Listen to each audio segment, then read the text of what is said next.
Yo, what's going on, guys? And we're here doing a little video talking about Kyle Kuzma and some trades that make sense. Shout out Mark Deeks, my co-worker at Hoops Hype. And the other week we talked about all the trade rumors that the Hoops Hype NBA trade deadline preview had brought to us, and we've already seen Pascal Siakam, OG Anunoby, and Terry Rozier get moved. Now, Kyle Kuzma, I'm a Wizards fan. You guys know this, and he's a guy that is perfect for a lot of teams. He's on like a first year of a 4-year, $102 million deal, descending. Basically, the most he gets paid is this season. Every year preceding this year, it gets down all the way to like $19 million. And last year, Kyle Kuzma comes from a championship pedigree. Right now, on a bad team, he is a 21 point per game scorer.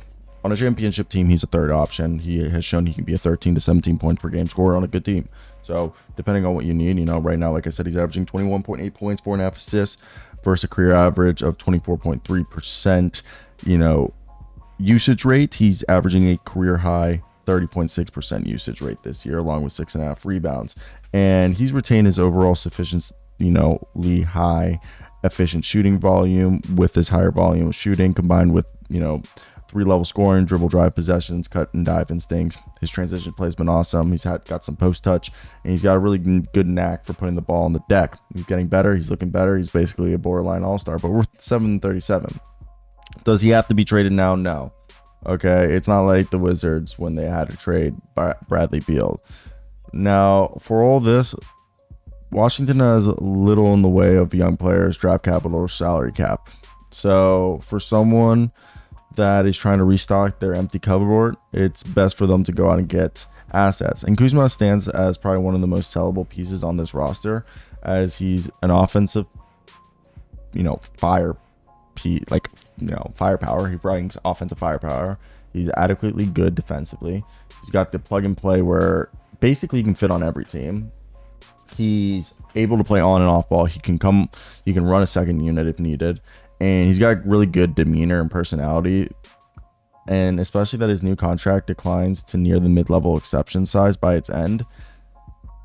It makes sense that if they wanted to sell high on him, free up some depth space for Bilal Coulibaly, Denny Opti, and Corey Kispert, three most young promising players on our roster.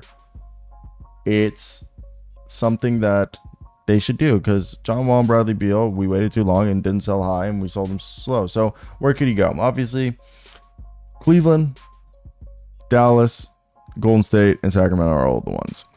Who do I think is the best fit? I say asset-wise, Sacramento. I think we can get the best deal, but let's get right into it. What if we did Cleveland?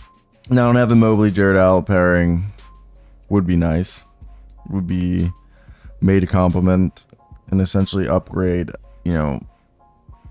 like basically Evan Mobley and Jared Allen are cool, but let's take out Jared Allen and Kyle Kuzma. And supposedly they don't want to trade. So Ricky Rubio being bought out brings them $3.2 million below the cap. And if you pair a combination of Jordan Yang and Dean Wade with Isaac Okoro, that gets you to a place where they can just acquire Kyle Kuzma without straying over the tax threshold.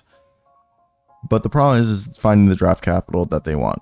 Okoro has some value as a re-sign player that, reclamation project. Picks are a priority, and that's where Cleveland struggles. Cleveland's been mentioned with names like PJ Washington. And I think it's going to be cheaper for them to get a guy like PJ Washington than it is to get Kyle Kuzma. And that's where I find it hard for them to find that. Now, Dallas.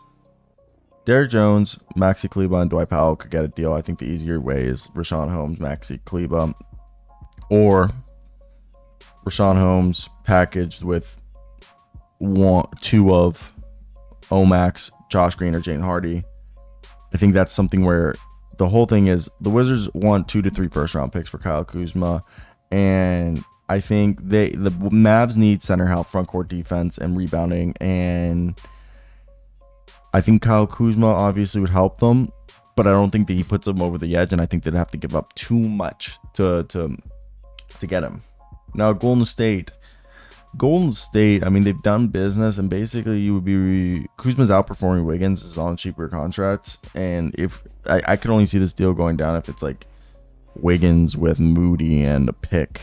I can't see that they be willing to give up draft assets and to do something that I don't know, this one's a tough cookie for me to swallow to see if that even would happen. But the last one being the Kings, and I think the Kings are the most believable because we knew that they were courting Kuzma over the summer, but the Wizards outbid them and they decided to get Harrison Barnes. Now we know that Harrison Barnes, who's a standstill shooter at this point, has been struggling, and Sacramento's been linked to Kyle Kuzma since 2021, and obviously he's not the same caliber of player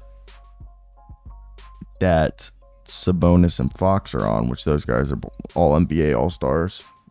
Your choice, but like he's right outside that all-star, and Kuzma's aggressiveness and shot selection would help diversify a unit that's missing a guy kind of like Kuzma, and he's a better rebounder than Barnes.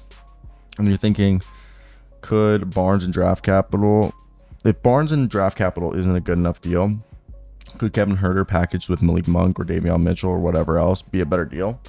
I think as much as they want him for all the years, Kuzma does not solve the most pressing issues for the Kings, which is defensively. He's an upgrade and he's a floor raiser for this team. That's the problem with like Golden State, Dallas, and Cleveland and the Kings. And Mark Deeks writes a really good point right here is he's, a floor raiser. I don't think he's a ceiling raiser. Like a team that would really benefit from Kyle Kuzma, the Los Angeles Lakers, the Phoenix Suns. I guess if somehow Al Horford and I don't even know who else they could trade on that, or like Peyton Pritchard could be turned into Kyle Kuzma.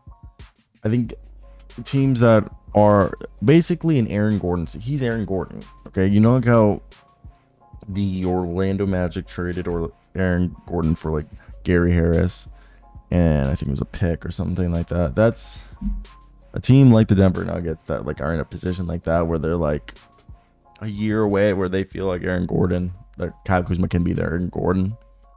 I think is realistically how this should go, and it's unfortunate that this is how it's played out, but like I really do believe that's how it should be. Maybe I'm wrong, but yeah, that's how I see it.